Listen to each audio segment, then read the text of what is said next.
So it was one of those New York days where the city just seemed to have it in for me. From the moment I got up, it was a struggle. The subway was more crowded than usual. The noise was much more deafening than it usually was. It was hot and humid, and the people were mean, or more mean than usual. But I slogged my way downtown because I was meeting my sister for lunch at the World Trade Center. And I was really excited about that, shopping later. And she came in and she was harried. And she said, "I'm sorry, I can't stay." She got called into a last-minute meeting because she just worked a few blocks from there. And that was in 1994, before cell phones. So she had to come and tell me. And then she was off as quickly as she came. And there I was, alone and disappointed.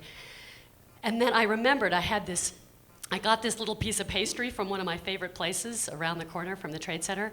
And I was going to save it for later, but I thought, no, I need it now. So I pulled the little piece of pastry out, and I don't know how it happened, but I dropped it on the ground. And in New York City, they don't have that 5-second rule. And so there I was, kicked when I was down. I picked my little piece of ruined pastry up, and I put it in the bag, and I wadded up the bag, and went to leave the building, and I was going out through the subway, and it was where the people are also coming in through the building from the subway, and there was, right by the turnstile, was this trash can, a foot or two away, and I tossed it in there, and I missed. Par for the course. But at that time, there was this guy coming up through the subway into the building, and he had a suit on and a briefcase. He clearly worked in the building. And he saw me, bless you, and he saw the trash can, and he saw what I did, and he actually stopped, and he said, "You missed from there?" And it cracked me up. And then he looked at me with this, mockingly disappointed look, like any New Yorker would do, He was kind of jovial and a little flirty. And then he winked at me, and he left. It was one of those New York moments, and it just put a little bright spot in a really pretty sucky day so far. So, flash to 2001, and I was living in Colorado at the time, working in a counseling center, and I just worked the overnight before September 11th. And it was about 7 a.m., and I was just talking to the counselors that came in to relieve me, and then we saw on TV the beginning of the unfolding events of September 11th.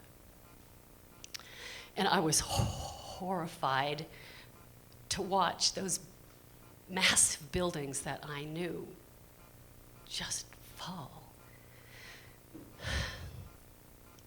And so through the next hours and days and weeks, I remembered a lot of those stories that I'd had and those experiences in those buildings over the 13 years that I lived in New York. And at one point, I remembered that story with that stranger, and I wondered, was he there that day? Did he make it?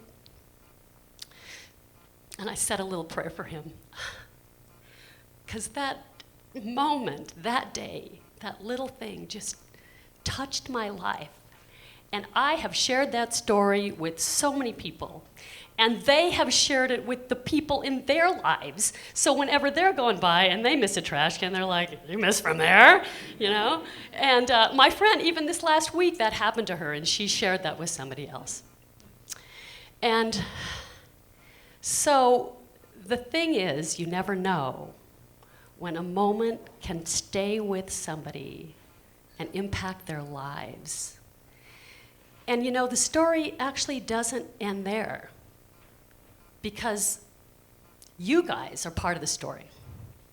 Because I guarantee that most of the people here, I don't know when it will happen or where, but the next time you throw something into a trash can and it's just a couple feet away, you are going to think of this story and you're going to say in your best New York accent, "You messed from there?" And then maybe you will share that story with someone in your life, a friend or a colleague, or perhaps even a stranger.